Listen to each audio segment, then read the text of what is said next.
Good morning all of you. Shri Shyam education group Chandwaji में आपका स्वागत है। बीएससी फाइनल ईयर बॉटनी की एक क्लास है जिसमें हम इकोलॉजी इकोसिस्टम के फैक्टर्स के बारे में बात कर रहे थे। लास्ट क्लास में हमने फैक्टर्स जो थे उसमें तापमान फैक्टर की बात की थी और तापमान में हमने उसके जो तापमान है वो किस तरह से उपापचय क्रियाओं को प्रभावित करता है, तापमान है वो किस तरह से प्रजनन की एक्टिविटीज़ को प्रभावित करता है, तापमान है वो कैसे बॉडी में पिगमेंटेशन को इफेक्ट देता है, तापमान से कार्यकी इफेक्ट होता है एवं तापमान है जो आकारिकी को भी प्रभावित करता है। ये इस तरह के हमने तापमान के कुछ इफेक्ट देखे थे कि जीवों पर तापमान का किस प्रकार से इफेक्ट होता है। इसलिए तापमान बहुत ही इफेक्टिव रोल प्ले करता है, एक इफेक्टिव फैक्टर है इन्वायरमेंटल फैक्टर में, जो कि बहुत ही इम्पोर्टेंट रोल प्ले करता है जीव के लिए। इसमें हमें याद रखने के लिए सबसे मेन है कि टेम्परेचर के अकॉर्डिंग जो अक्षांश रेखाएं हैं, देशांतर रेखाएं, पृथ्वी पर जो वेजिटेशन है वो टेम्परेचर के अकॉर्डिंग ही रहा है। इसमें हम देखते हैं कि जैसे 0 डिग्री अक्षांश रेखा पर ट्रॉपिकल रेन फॉरेस्ट पाए जाते हैं जहाँ पर टेम्परेचर हमेशा कंटिन्यूसली हाई टेम्परेचर होता है, और इसी प्रकार के इस टेम्परेचर को हमने मेगा थर्मल प्लांट कहे थे। मेगा थर्मल के बाद में हमने मीजोथर्मल प्लांट कहे और माइक्रोथर्मल और उसके बाद एक्सोथर्मल प्लांट कहे। तो प्लांट को भी टेम्परेचर के बेस के ऊपर 4 भागों में बांटा है हमने, और जो ऐसे टेम्परेचर में जहाँ पर हाईएस्ट टेम्परेचर होता है हमेशा रहता है उनको हम ट्रॉपिकल रेन फॉरेस्ट वाले, जिसको हम मेगा थर्मल प्लांट कहते हैं, में डिवाइड किया था। और इस तरह से ही यहाँ पर ये एक तापमान एवं आकारिकी, ये काफ़ी बार नेट में भी पूछ लिया जाता है, नेशनल एलिजिबिलिटी टेस्ट होता है उसमें भी ये नियम कई बार क्वेश्चन आ जाता है जिसको हमें याद करना चाहिए। जिसमें वर्ग में नियम, इसमें इसने कहा था कि जो ठंडे प्रदेशों में जीव रहते हैं उनका यदि रक्त ब्लड वाले जो जीव हैं तो उनका शरीर मोटा होता है, बड़ा होता है, और यदि ठंडे ब्लड वाले जो जीव हैं यदि ठंडे प्रदेशों में रहते हैं तो उनका शरीर है वो छोटा होता है।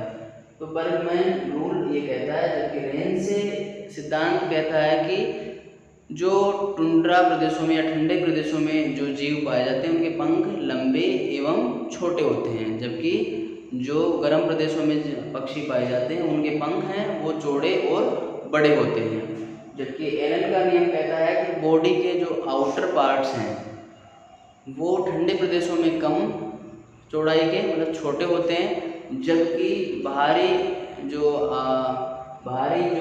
ऑर्गन हैं वो गर्मी वाले प्रदेशों में, गर्म प्रदेशों में वो बड़े होते हैं।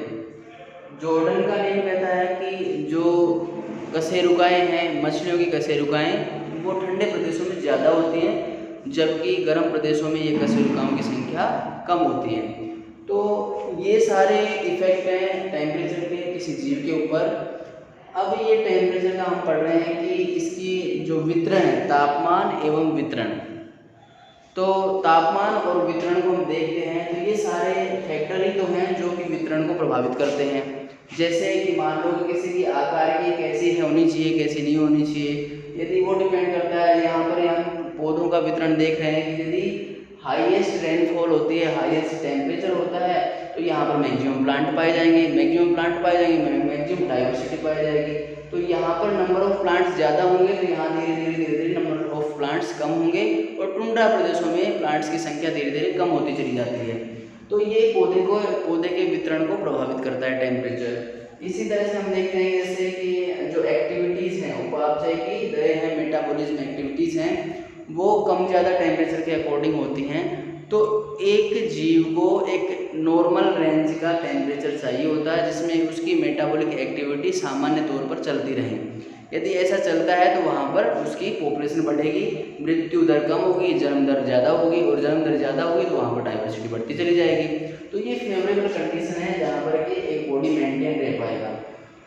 तापमान यदि समान है तो वहाँ पर प्रजनन होगा फिर प्रोडक्शन होगा और पॉपुलेशन बढ़ेगी। तो ये सारे वितरण को डिसाइड करते हैं किस जगह पर, किस प्लेस पर ये सब चीज़ें होंगी। तो जिस प्लेस पर टेम्परेचर फेवरेबल होगा, अनुकूलित तापमान होगा, वहाँ पर जीव ज़्यादा पाए जाएंगे। जहाँ पर टेम्परेचर की हार्श कंडीशन होगी वहाँ पर जीव कम पाए जाएंगे। ये स्वाभाविक बात है। तो 21 डिग्री जो टेम्परेचर है, जैसे समुद्र में, पानी में, तालाबी आवास हमने देखा था, तो 21 डिग्री तक जीव जंतु पाए जाते हैं। लेकिन यदि उससे नीचे कांस्टेंट टेम्परेचर रखने वाले जीव उससे नीचे पाए जाते हैं, वो ऊपर की परतों में नहीं आते हैं। तो ये सारा टेम्परेचर का इफेक्ट है जो वितरण को प्रभावित करता है। इसके बाद तापमान हेतु अनुकूलन, जीवों में तापमान के लिए अनुकूलन, इसे देखते हैं हम।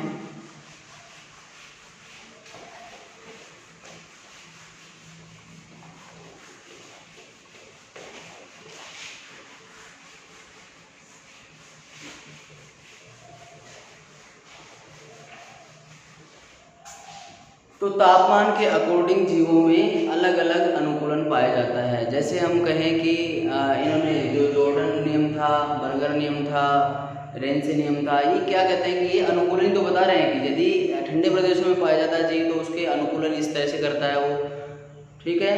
तो बर्गर नियम था और वो क्या कह रहा था कि जैसे कि यदि ब्लड गर्म है तो ठंडे प्रदेशों में रहने वाले जीव अपने शरीर को मोटा कर लेते हैं, तो ये अनुकूलन है। दूसरा कि जैसे वेल मछली है, वेल मछली, इसके अंदर एक अलग से वसा की परत पाई जाती है जिसे तिमी वसा कहते हैं, जिसे तिमी वसा कहा जाता है। तापमान एवं अनुकूलन। तो तिमी वसा जो पाई जाती है वो वेल मछली में पाई जाती है,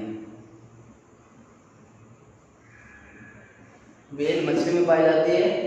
और इसका जो कारण है वो ताप का कुचालन करना होता है। ताप का कुचालन मतलब कि ये जो वेल मछली है उसको ठंडा नहीं होने देती है। अब उसके बाहरी आवरण पर ये वसा पाई जाती है तो मछली को वो ठंडा नहीं होने देती और मछली ठंडे प्रदेशों में आराम से रह सकती है। तो इसी तरह से बहुत सारे जीव हैं जो अपने अपने क्लाइमेट के अकॉर्डिंग अपने आप को अनुकूलित कर पाते हैं। और यदि हम देखते हैं कि जैसे ग्रीष्म ऋतु में जो पक्षी होते हैं सुबह के टाइम में घूमते हैं, वापस से अपने घोंसले में आ जाते हैं, दोपहर के समय फिर शाम को निकलते हैं, फिर वापस से अपने घोंसले में आ जाते हैं। तो इस तरह से सभी जीव अपने आप को अनुकूलित करते हैं।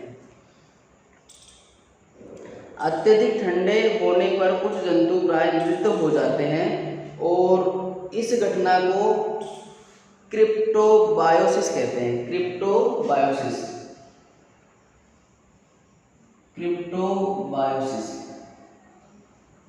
ठीक है। ये वो टेम्परेचर है जिस पर जीव मृत समान दिखाई देता है ना। अधिक ठंडा हो जाए और उस पर जीव बिल्कुल मृत दिखाई दे तो उसको क्रिप्टोबायोसिस कहते हैं। क्रिप्टोबायोसिस किसी जीव को जैसे हम फ्रिज में रख दें तो वो क्रिप्टोबायोसिस कहलाता है। जैसे हम सब्जियों को फ्रेश रखते हैं तो उस सब्जी को उठा के फ्रिज में रख दिया हमने तो क्रिप्टोबायोसिस हो गया ना। क्रायो प्रिजर्वेशन भी इसी टर्मिनोलॉजी के साथ में। क्रायो प्रिजर्वेशन क्या होता है, किसी जीव को -120 तक प्रिजर्व कर देना क्रायो प्रिजर्वेशन होता है। तो क्रिप्टोबायोसिस जहाँ पर कि जीव ठंडे प्रदेशों में रहते हुए इतना ठंडा हो जाए कि वो मृत समान दिखे, उसे क्रिप्टोबायोसिस कहा जाता है।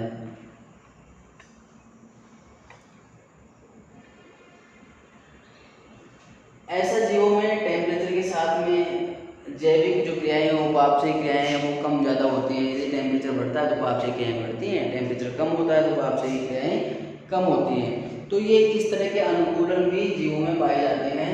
और यदि हम देखें कि उपापचयी क्रियाएं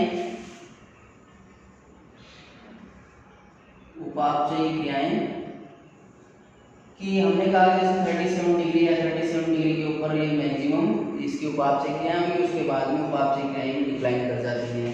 तो धीरे धीरे बढ़ती हैं और धीरे धीरे डिक्लाइन कर जाती हैं।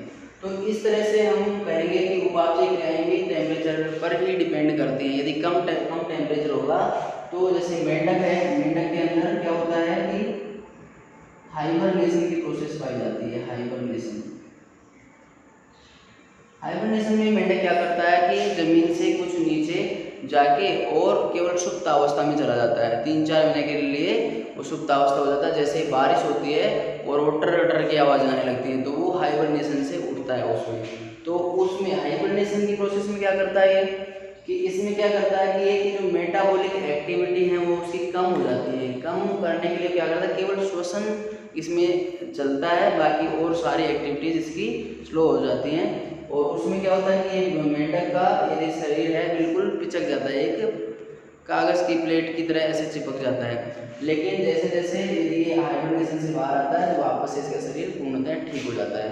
तो इसमें क्या किया, इसने मेटाबॉलिक जो एक्टिविटी थी, मेटाबॉलिक एक्टिविटी उसको उसने स्लो डाउन कर लिया, स्लो डाउन किया। अब मेटाबॉलिक जो एक्टिविटी थी उसको स्लो डाउन किया तो इसका मतलब अब इसको खाने पीने के लिए या एक्सक्रीशन उत्सर्जन करने के लिए ये कम आवश्यकता होती है। तो मेटाबॉलिक एक्टिविटी इसकी मेंटेन रहती है और लंबी समय तक ये जिंदा रह सकता है। तो इस तरह से जो तापमान है, अनुकूलन है, जैसे हमारा ही देखें हम कि हम हमारे को अनुकूल कैसे करते हैं। जैसे गर्मियों का मौसम है और हम अपने आप को अनुकूलित कैसे करते हैं। सबसे पहले तो हम पंखा चला लेंगे, कूलर चला लेंगे, एसी चला लेंगे कि बॉडी को टेम्परेचर बॉडी का टेम्परेचर अच्छा बना रहे और हम अनुकूलित हो जाएं, मतलब हमारे विपरीत कंडीशन हमारे सामने डेवलप ना हो पाए। लेकिन पशु पक्षी हैं, पौधे हैं, ये क्या करते हैं गर्मियों में। यदि किसी पौधे के बारे में हम सोचें कि गर्मियों में क्या होता है तो उनकी पहले ही पतझड़ हो जाती है। पतझड़ के बाद में पत्तियां जो डेवलप होती हैं तो या तो उसके ऊपर क्यूटिकल आवरण पाया जाता है, क्यूटिकल आवरण पाया जाता है तब तो ठीक है, अदरवाइज क्यूटिकल आवरण नहीं पाया जाता है तो वो पत्तियों को झाड़ देते हैं, पत्तियां नहीं रखते हैं और केवल स्पाइक के रूप में, कांटे के रूप में तने के ऊपर उड़ रहते हैं। फिर यदि तना भी नहीं तना या तो वो ग्रीन होता है तो वो उससे ही फोटोसिंथेसिस कर लेते हैं। ऐसे ही कुछ जैसे रेगिस्तान में पाए जाने वाले जीव हैं वो अपना फोटोसिंथेसिस करते हैं तो रात के समय स्टोमेटा ओपन करते हैं, पानी की कमी ना हो उसमें। इस तरह से ये बहुत सारे अनुकूलन हैं जो जीव अपने अंदर रखते हैं। सर्दियों में यदि हम अपना अनुकूलन देखें हमारे यहाँ पर कि पेड़ पौधे जिसमें हम पानी देकर फिर फसलों को बचाते हैं, हमारा अनुकूलन ये है कि हम कपड़े एक से ज़्यादा ओढ़ते रहते हैं। तो ये सब हमारे अनुकूलन कहे जाते हैं। तो तापमान का एवं अनुकूलन, तापमान के अकॉर्डिंग यदि टेम्परेचर यदि फेवरेबल है तो हमें उसके अकॉर्डिंग रहना पड़ता है। यदि टेम्परेचर यदि हाई और लो होता है तो उसके अकॉर्डिंग हम क्लाइमेटिक चेंज होने के साथ साथ हम हमारा बॉडी के सराउंडिंग जो टेम्परेचर है, इन्वायरमेंट है, हम उसको चेंज करने की कोशिश करते हैं। लेकिन एक सही बात ये भी है कि हम प्रकृति से जितना दूर जाते हैं हम मौत के उतना पास भी आते हैं। जैसे कि हम एसी में रहने लग गए और हम जैसे ही बाहर आते हैं प्रकृति में नेचुरल कंडीशन में आते हैं तो हम बीमार हो जाते हैं। हम जैसे कि हमने काम करना बंद कर दिया और कभी काम करना पड़ा तो हम बीमार हो जाते हैं। तो ये सारी चीज़ें कि नेचर में रहने वाला जीव, हम भी मनुष्य भी एक जीव है लेकिन इसने अदर्स जीवों पर एक डोमिनेंसी शो की है। लेकिन यदि जीवों की तरह ये क्लाइमेटिक कंडीशन को सहन करे, उसके अकॉर्डिंग रहे तो फिर वो अनुकूलित ज़्यादा होता है और उसमें स्टेमिना, इम्यूनिटी, जो अब कोरोना टाइम में हम कह रहे हैं ना कि अब स्टेमिना नहीं है, इम्यूनिटी नहीं है, तो वो सारी चीज़ें यदि वो नेचर में रहे और नेचर के साथ रहे और नेचर को साथ लेकर चले तो वो हो सकती हैं। तो इस तरह से ये टेम्परेचर जो कि तापमान एवं अनुकूलन है वो जीवों में बहुत ही जरूरी है। इसके बाद हमारा नेक्स्ट जो पॉइंट है वो है आर्द्रता। आर्द्रता के बारे में पढ़ते हैं। आर्द्रता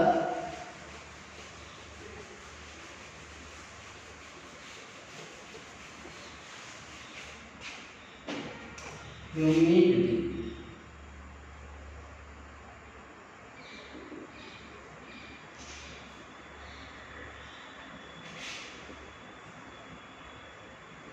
आर्द्रता तो वायु में उपस्थित जल की मात्रा को आर्द्रता कहा जाता है।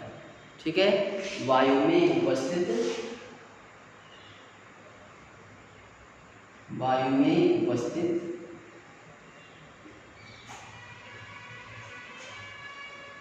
जल की मात्रा को आर्द्रता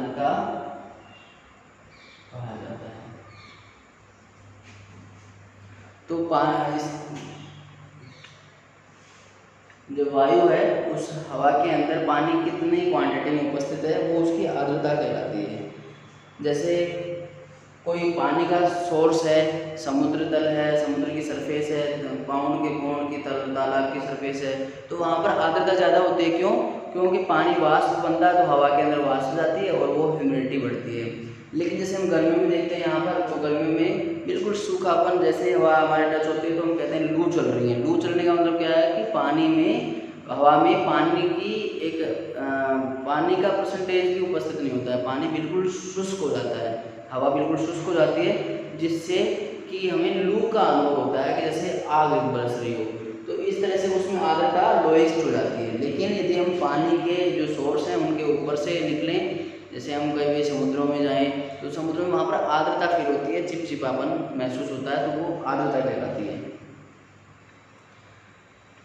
तो इसे हम दो प्रकार से व्यक्त कर सकते हैं। जो वायु में अदृश्य वायवीय आर्द्रता है उसको हम दो भागों में बांट सकते हैं। एक तो निरपेक्ष आर्द्रता, एब्सोल्यूट ह्यूमिडिटी,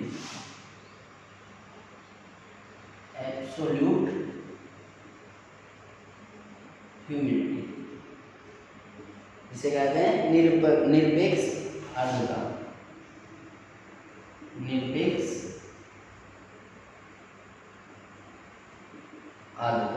निरपेक्ष आर्द्रता में क्या होता है कि वह वायु के इकाई आयतन में जल की मात्रा है।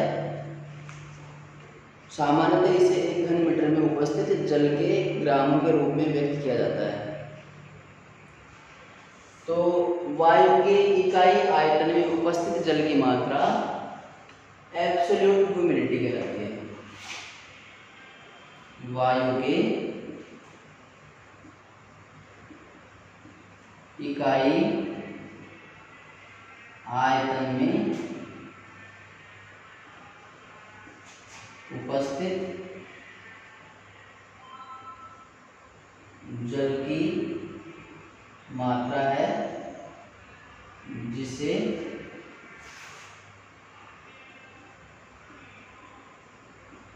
निरपेक्ष आर्द्रता कहा जाता है। ठीक है, निरपेक्ष आर्द्रता मतलब एक आयतन में, एक इकाई आयतन में जितना पानी उपस्थित है उसे निरपेक्ष आर्द्रता कहते हैं। दूसरा है आपेक्षिक आर्द्रता।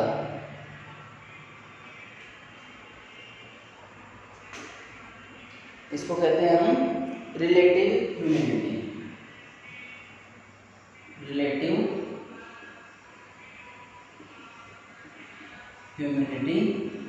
ऐसे कहते हैं आपेक्षिक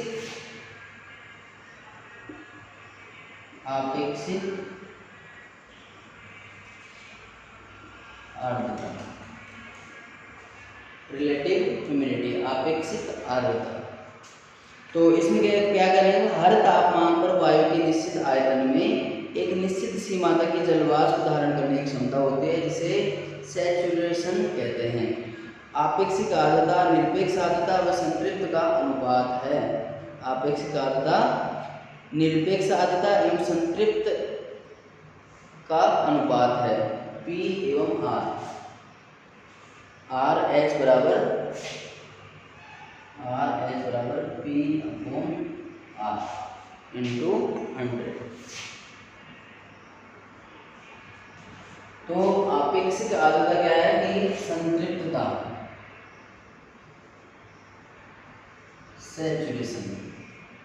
सैचुरेशन ह्यूमिडिटी। समझेंगे कि इस समय मान लो कि इस इन्वायरमेंट में कितनी आर्द्रता है।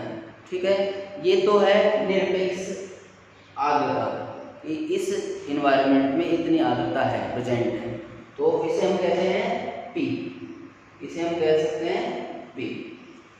उसके बाद में इस इन्वायरमेंट में आर्द्रता और कितनी आ सकती है, मतलब इसमें मॉइस्चर यदि पानी इसमें और बिखरा जाए तो कितनी हवा है जो और पानी को ले सकती है, तो वो कैपेसिटी वो है सैचुरेशन ह्यूमिडिटी। तो सैचुरेशन ह्यूमिडिटी तो उसको हम कहते हैं कि ये है R। ठीक है।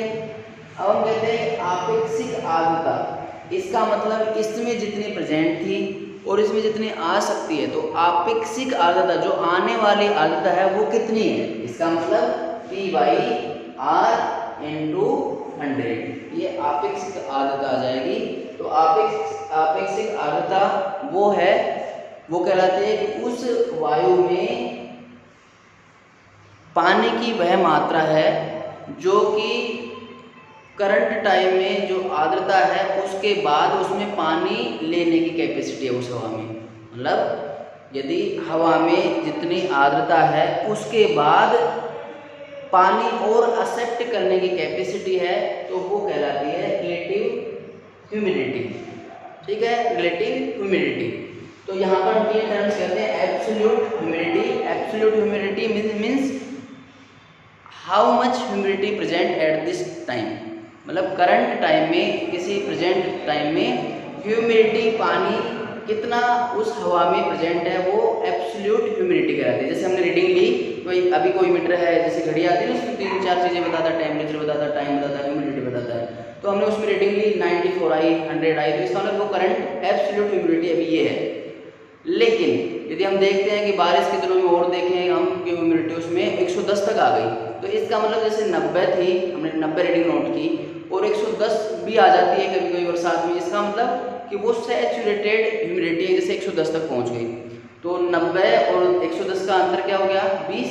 इसका मतलब 20 हमारी क्या आई, आपेक्षिक आर्द्रता। मतलब जो आज के टेम्परेचर में हमारी 90 रीडिंग आ रही है, तो उसमें यदि और पानी आए तो वो हमारी आपेक्षिक आर्द्रता है जो कि आ सकती है, अभी वायु में पानी एब्जॉर्ब करने की कैपेसिटी है, तो वो हमारी रिलेटिव ह्यूमिडिटी कहलाती है। और सैचुरेशन, जैसे कि कंप्लीट 110 तक आ गया तो वो हमारी सैचुरेशन ह्यूमिडिटी कहलाती है।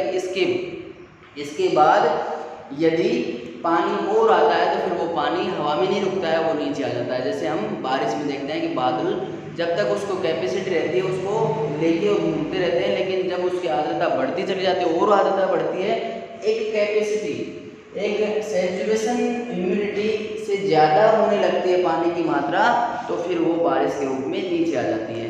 तो यही हम कहते हैं कि एक तो इन्वायरमेंट में हमारी एब्सोल्यूट ह्यूमिडिटी कितनी है, इसके बाद हमारी सैचुरेशन ह्यूमिडिटी की रेट कितनी है। यदि दोनों का डिफरेंस करें तो इसका मतलब हमारी आपेक्षिक आर्द्रता उस हवा की आ जाती है कि इसमें अभी इस हवा में पानी को एब्जॉर्ब करने की कैपेसिटी और कितनी है। तो बारिश के दिनों में आर्द्रता ज़्यादा होती है और गर्मियों के दिनों में आर्द्रता है वो बिल्कुल कम होती है। जितनी गर्मी होती है उतनी हवा का जो पानी है वो चला जाता है।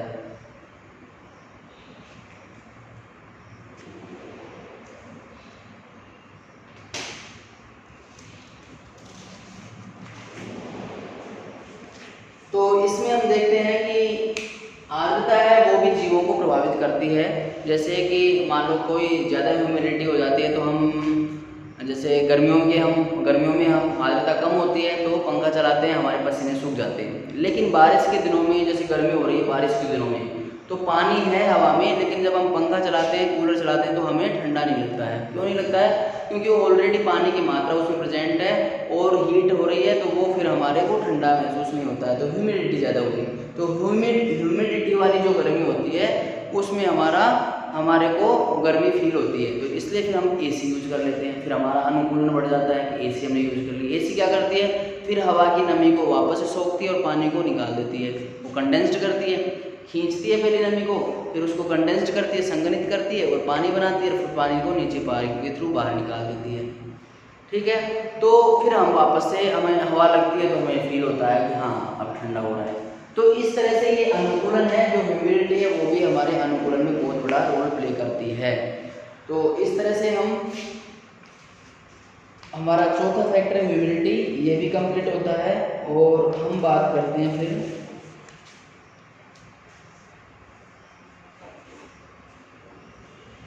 पवन, प्रेशर और फायर।